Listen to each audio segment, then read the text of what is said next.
La Semana Santa se vive intensamente en todo el Perú. No solo son feriados, por favor, al contrario. Ahora es mucho eso, ¿no? Feriados para salir de viaje, pero en realidad la Semana Santa es devoción, la Semana Santa es el recuerdo de un suceso para los que creemos, por supuesto, en Dios y creemos en Jesús. Para los católicos, para los cristianos, la Semana Santa es un momento importante de reflexión. Reflexión implica un poco de renuncia. En un país como el nuestro, acabamos de ver lo difícil que es para mucha gente importante renunciar. Un poquito de renuncia. Y el resto de nuestro país se integra, se vive con fervor esta celebración. Pero se vive una celebración mixta, mestiza, mucho más que en Lima. En Lima es una celebración bastante religiosa, pero en el resto de nuestro país, en todo nuestro país, la celebración es mestiza, y le hemos pedido a un amigo nuestro, un especialista, precisamente en mestizaje, en fe, fervor, religión popular, en todo lo popular, como es Jesús Raimundo, el periodista Jesús Raimundo, que nos acompaña esta noche para hablar sobre lo que nos une, lo que tanto nos une a las dos culturas que hemos heredado, a nuestro mestizaje cultural. Bienvenido. Gracias, Jesús, gracias por acompañarnos esta noche. Gracias por esta invitación. ¿Cómo es la fiesta? ¿Cómo es la celebración? ¿Cómo es el duelo? ¿Cómo es este recuerdo de la pasión, la muerte y la resurrección de Jesús en nuestro país? Creo que esta celebración nos da como conclusión lo siguiente, ¿no? Que el Perú es un país que vive con mucha fe sus esperanzas, sus días, sus situaciones difíciles también, como la que tú mencionabas.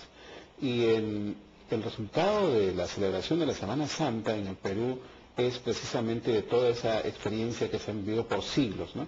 Cuando llega la fe a nuestra tierra, y los catequistas empiezan a divulgar en todas las comunidades, sobre todo alejadas, se empieza a vivir este mestizaje de la que tú comentabas hace un momento, y es fruto de este mestizaje, de este sincretismo, el que nosotros vivimos en nuestros pueblos, no solamente en los Andes, sino también en algunas localidades de la costa. ¿Y cómo se expresa? Se expresa, digamos, en la celebración, hay luto, hay duelo, hay fiesta, con la resurrección. ¿Se expresa como se expresa aquí? ¿Como se expresa en la fiesta enteramente religiosa en las ciudades? La Semana Santa se maneja en varios momentos, ¿no? La Iglesia propiamente establece el dogma, el canon, las procesiones que se suceden en diversas localidades del país, se organizan las comunidades en fe para que todo ello se desarrolle de manera multitudinaria. La gente empieza a compartir, las autoridades de las zonas locales también empiezan a integrarse a la comunidad cristiana. En algunas localidades se participan en las procesiones, por ejemplo, con los oferentes, las personas que organizan estas celebraciones. Por ejemplo, algo muy interesante que ocurre el Viernes Santo, ¿no? Cuando esta celebración de los 7 potajes, se empiezan a recoger los platos típicos de cada localidad y se empiezan a compartir con toda la comunidad. En Piura, en Catacaos, precisamente, por ejemplo, es el amararrabia, ¿no? Es un potaje muy peculiar en la zona, por ejemplo, de Huancavelica, Ancash, Huancayo. Se saborea también el chupe del viernes, el chupe verde, ¿no? Claro.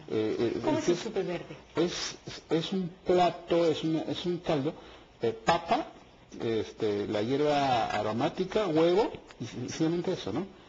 Básicamente es eso, y es muy reconfortante. Debe ser reconfortante, pero también no lleva carne, ¿no es cierto? No se deben comer carnes, no se come tradicionalmente, se hace ayuno.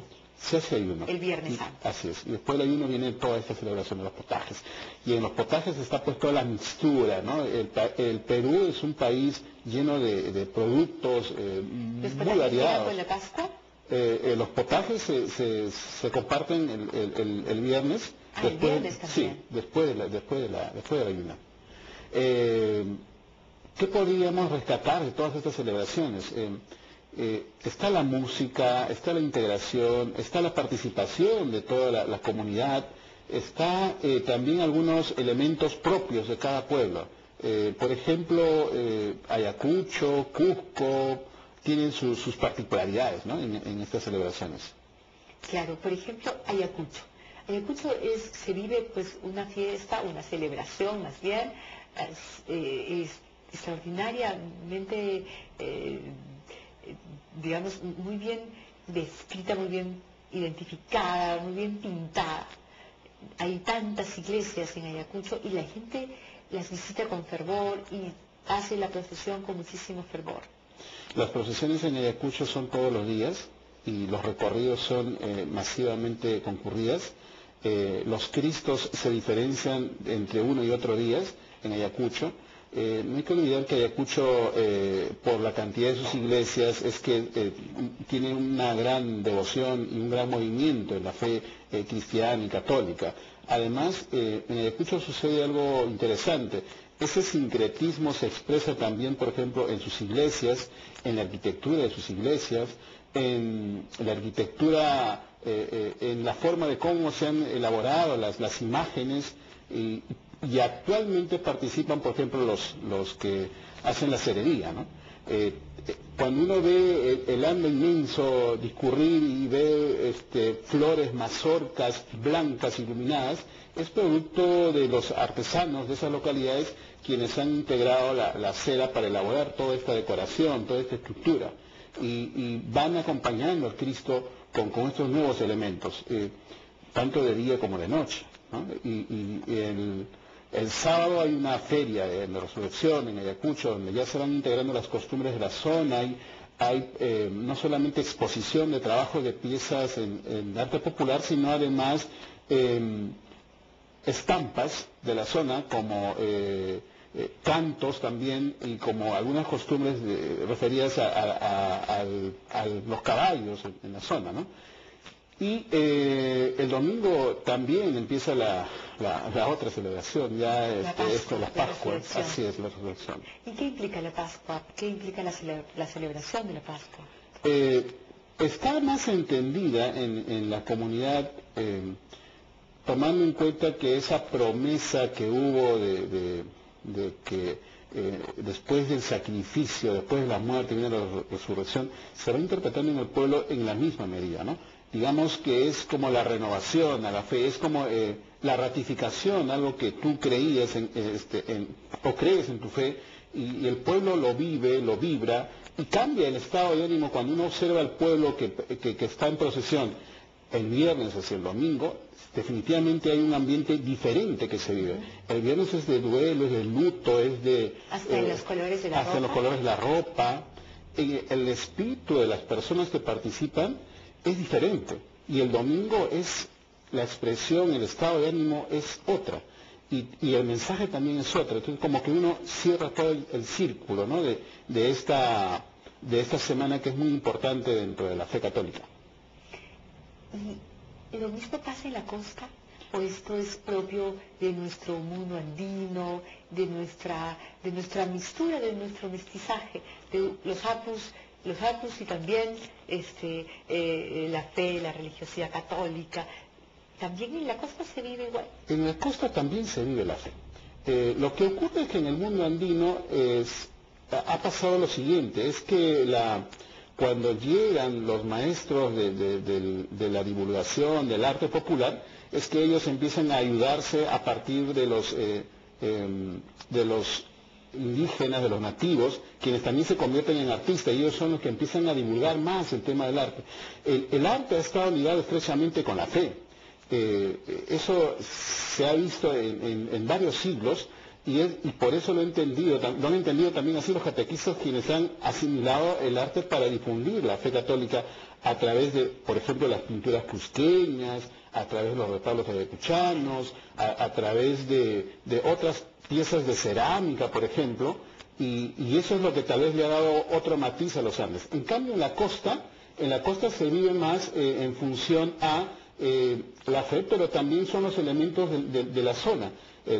Como te mencionaba, el tema de la gastronomía, se vive la misma fe, la misma intensidad de los Andes, pero obviamente que el sentimiento andino es diferente al sentimiento costeño. Entonces, en esa variedad hace que la celebración sea muy rica en todo el Perú y uno se pueda,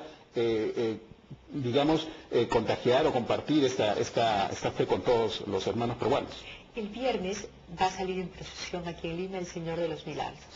Y va a salir prácticamente al alba, a las 5:45 de la mañana, este Viernes Santo. Digamos, ¿te parece coherente la procesión, sustituir la procesión del Santo Sepulcro con la del Señor de los Milagros? Me refiero al fervor popular, no a una decisión de parte de la Iglesia, sino al fervor popular. El fervor popular siempre se ha caracterizado por, no sé si el término sea imponer, pero es un fervor que siempre ha marcado la tendencia en cada localidad. Estos cambios o intercambios que se hacen en la programación siempre han obedecido a ese fervor popular. No viene de la iglesia, sino viene del pueblo. Así es. Y en el fondo la iglesia escucha también el fervor popular. No nos olvidemos que todo este sincretismo ha sido finalmente aceptado por la Iglesia en el Perú, por todas estas particularidades que tiene y por las características de cada pueblo que se va dando. Y uno dice, pero esta es la fe, o sea, así se expresa. No, durante los varios siglos lo que se ha hecho es, bueno, este es el dogma, pero hay matices y se van incorporando esos matices y eso ha hecho que en el Perú particularmente la Semana Santa se celebre con un fervor, con mucho color y con un fervor que caracteriza a otras celebraciones. ¿Dirías que los artesanos tienen una reserva de su arte para mostrarla en Semana Santa? Así es. Justamente para los artesanos, como te mencionaba hace unos momentos, el arte está ligado a la fe. Hay dos momentos claves en la celebración. En la Navidad, por ejemplo, en Cusco, el Santurantico y esta feria muy grande donde los artesanos traen toda su producción, es un trabajo muy impresionante que se va realizando. Mendívil, por ejemplo, ¿no? Por supuesto. Esta creación, por ejemplo, de Mendívil ha sido algo muy particular en el Perú. Una virgen de cuello largo, cuello de llama, como se denominaba, o la virgen embarazada, ¿no? de Olave, por ejemplo. Y el niño Manuelito, por ejemplo, también es una creación nuestra, ¿no? De los artesanos. En Cusco se usa mucho, tiene paladar de plata, decían, ¿no es cierto? Así es. Y dientecitos. Así es. Y claro, es la mirada de los artistas populares quienes le han dado este color, este matiz y esta variedad a nuestra celebración. Y eso es lo que nos marca, nos diferencia y nos identifica al mismo tiempo en el Perú en cuanto a la Semana Santa. Va estrechamente ligado el arte y la fe. Y esa expresión es muy rica, muy profunda y muy variada en el país. Exactamente. Qué lindo escucharte y por supuesto saber que podemos visitar toda tu sabiduría, todo tu conocimiento, porque eres un andariego, Jesús. Te has caminado nuestro país, nuestra patria con amor, ¿no? Y eso es maravilloso. Tú tienes un blog. Sí. ¿Cómo se llama? El blog se llama Identidades Peruanas, lo pueden visitar en www.identidadesperuanas.blogspot.com. Ahí nosotros ubicamos diversos artículos de la cultura popular, tenemos trabajos de música, tradiciones, compartimos fotografías, una galería de fotografías que he recogido en el país, entrevistas a las personas de quienes he aprendido realmente todos estos conocimientos que empiezo a compartirlas. También algunos trabajos inéditos que no se han difundido. En el blog también difundimos entrevistas, tenemos podcasts, tenemos videos, que a veces el papel, el medio impreso no nos permite difundir y aquí lo compartimos. Hay mucha experiencia y mucho sentir peruano. Precisamente por eso es que le he puesto el nombre de Identidades Peruanas, porque el Perú en realidad no tiene una sola identidad, sino tiene una diversidad de identidades, y hay que entenderlo así, como una diversidad de naciones, de culturas, y esa riqueza es la que hace que el Perú sea muy variado y muy rico. Y los invito a tus televidentes que puedan visitar y que me puedan compartir sus ideas y sus inquietudes. Estaré muy presto de poder Ahí está la dirección. Identidades Peruanas, todo junto, .blogspot.com. Ahí está. Muchas gracias. Una última pregunta. Sí. ¿Tú entiendes cuando en el discurso político, para jalar agua para su molino, los políticos, por ejemplo, hablan de nuestra cultura como una cultura única, o sea, como que no fuéramos mestizos, o como si la parte española que hay en nuestra cultura debiéramos despreciarla y solamente apreciar la parte andina? ¿Comprendes eso? En el tema político, lo que nos falta es conocer realmente al Perú. Esta discusión ya se venía dando desde el movimiento indigenista, cuando hubo esta ruptura, cuando Luis Valcárcel en Tempestad de los Andes decía, no somos una sola nación, sino somos varias naciones. O cuando, por ejemplo, existía esta discusión a si los indios analfabetos y además con escasos recursos económicos y además vistos como con poca capacidad intelectual eran la consecuencia de los incas grandiosos, maravillosos, poderosos, o qué había pasado en ese ciclo. Y ahí hubo todo un proceso de falta de conocer qué había pasado en nuestra historia. Entonces, un grupo de intelectuales situaba que no, y proponía además en una época de nuestra historia, a inicios del siglo XX, toda una mirada diferente de lo que era el Perú.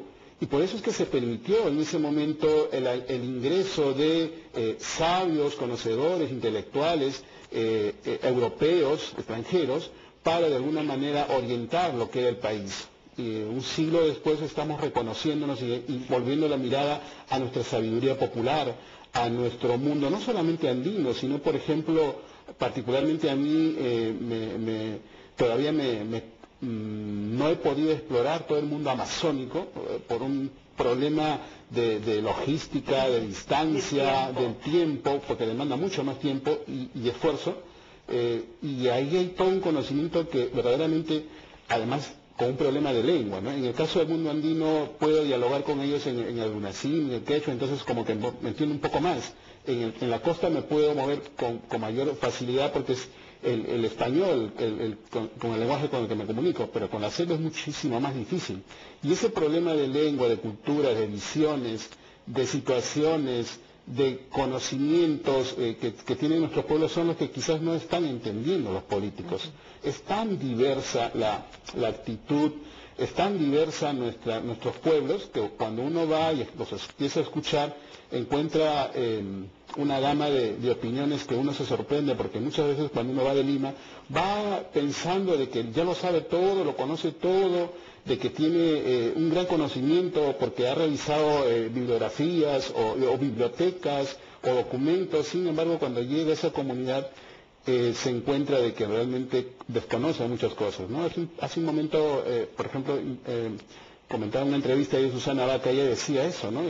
Cuando va a Cañete, en la costa, ella se sentía un aprendiz de un agricultor del campo en Cañete, porque aprendía mucho de cómo se cultivaba algo tan sencillo que lo ignoraba, lo desconocía.